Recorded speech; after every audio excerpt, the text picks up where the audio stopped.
ஒரு சின்ன குழந்தைக்கு ஒரு சப்போட்டா கொட்டை உள்ளே போய் மாட்டிச்சு. அதில் வந்து எப்படி எடுத்தாங்கன்றத ஒரு லைவ் வீடியோ நீங்கள் பார்க்கலாம். இப்போ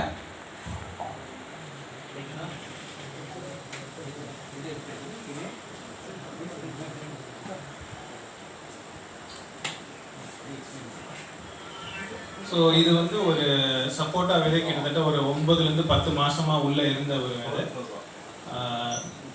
ஸோ இது அவங்களுக்கு வந்து மூச்சடைப்பு சிம்டம்ஸ் வந்து அதிகரிச்சுக்கிட்டே இருந்திருக்கு. நிமோனியா இதனால் வந்துக்கிட்டே இருந்திருக்கு.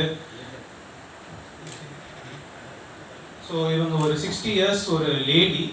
ஸோ அவங்க வந்து ஆல்மோஸ்ட் ஒரு 1 இயராக நிறைய இடங்களில் வந்து இது வீசிங், இது நிமோனியான்னு சொல்லி பல்வேறு மருந்துகளை யூஸ் பண்ணிகிட்டே இருந்திருக்காங்க.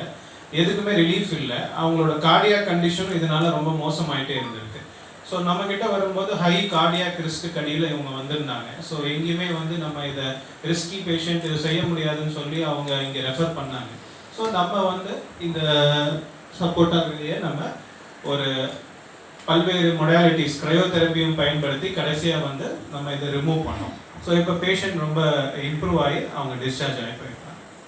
ஸோ கிட்டத்தட்ட ஒரு 2 சென்டிமீட்டர் மூச்சுக்குழாய்ங்கிறதே ஒரு 2லேருந்து 1.5லேருந்து 2 சென்டிமீட்டருக்கான ஒரு துவாரம் தான்.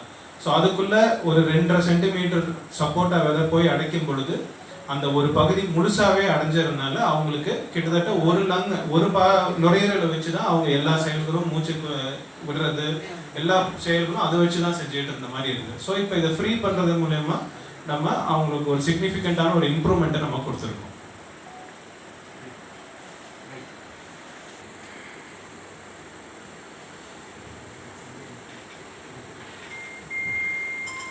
நான் இன்னைக்கு காலையில் 10 மணிலேருந்து 10:30 மணிக்குள்ள ஒரு இனாகரல் செரிமனி நடக்க போகுது. இனாகரேஷன் வந்து ப்ரொஃபஸர் அஷ்ரஃப், டாக்டர் அஷ்ரஃபும் டாக்டர் ஜமீர் பாஷாவும் தான் வந்து அதை இனாகரேட் பண்ணுறாங்க. ஸோ இப்போ இந்த யூனிவர்சிட்டிலே உங்களை எல்லாரையும் அதுக்கு நான் வந்து இன்வைட் பண்ணுறேன். அஃபிஷியல் இன்வைட்டும் உங்களுக்கு வரும் எல்லாருக்கும். கண்டிப்பாக அன்றைக்கி வந்து இனாகரேஷன் டைமில் அந்த மீட்டிங்லேயும் வந்துட்டு போங்க எல்லாரும். அப்போ வந்து அவங்களுக்கு தெரியும் லைவ்னா எப்படி பண்ணுறாங்க, இந்த ப்ரொசீஜர்லாம் எப்படி பண்ணுறாங்கன்றது தெரியும். ஃபர்ஸ்ட் டைமாக முக்கியமாக இந்த இது ப்ரெஸ் மீட் வந்து ஃபர்ஸ்ட் டைம் திருச்சி டெல்டா டிஸ்ட்ரிக்ட்டுக்கு இந்த இபஸ் என்ற கிரையோன்ற கருவியை வந்து கொண்டு வந்திருக்கோம். இதனால் நிறைய பேருக்கு தெரியறதுனால பயனடைவாங்க.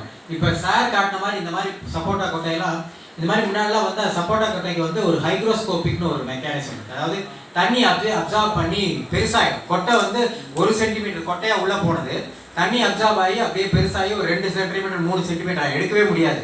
இதனால் உயிரிழந்தவங்கலாம் இருக்காங்க, ஒரு பக்கம் நுரையீரலே எடுத்தவங்களாம் இருக்காங்க. அதனால் இந்த கருவிலாம் இருக்கிறதுனால அதை எளிதில் எடுத்துடலாம், ஆப்ரேஷனே பண்ணாமல் எடுக்க முடியுதெல்லாம். இது வந்து கேன்சர் இல்லாத இருக்குது. கேன்சருக்கு சார் சொன்ன மாதிரி கேன்சர் பல்கை ரிமூவ் பண்ணிட்டோம்னா ட்ரீட்மெண்ட் கொடுக்கறது ஈஸி.